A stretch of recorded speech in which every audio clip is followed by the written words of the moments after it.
you are right that Nasdaq turns 50 on February 8th, and we're really excited about that. And when you think back to 1971 when we were launched as a disruptor. I mean, we were trying to democratize access to the capital markets, where the capital markets at that time were really based on a physical location with a lot of people in a specific room.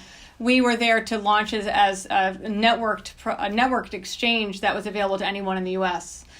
Since then, we've seen an enormous amount of change in the industry. At the time, in 1971, our first listings were Intel, Applied Materials, and Comcast, which are now, of course, staples in our economy, but then were these great innovators bringing the technology age to the country. So we've seen change, of course, in the types of companies that have come to market. In the 80s, we had Microsoft and Apple come and list on Nasdaq.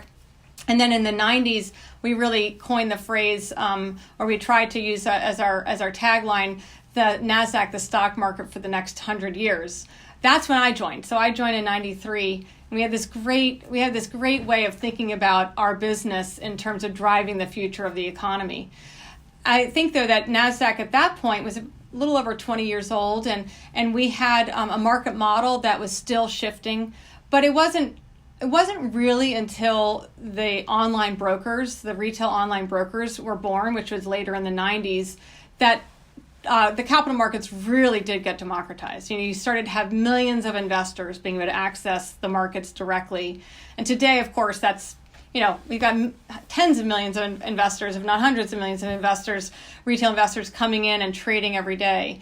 The markets back in the 90s were partially electronified, but today they're fully electronified. The volumes, we were struggling to get to 500 million shares a day back then, and now we're at 10 to 15 billion shares a day. So it's obviously a big shift in the breadth and depth of the markets, the electronification of the markets, and the globalization of the markets. And it's been a really fun journey. I think also back in, about 15 years ago, we started advancing ourselves beyond the equities markets.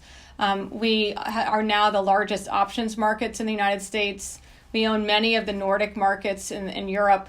And then we also have a very scaled technology business where we sell our technology to other exchanges and market operators, as well as broker-dealers around the world. And we have a data and analytics business that's very scaled for the investment community. So it's been a great transformation and kind of evolution of the industry and of Nasdaq over the last 50 years.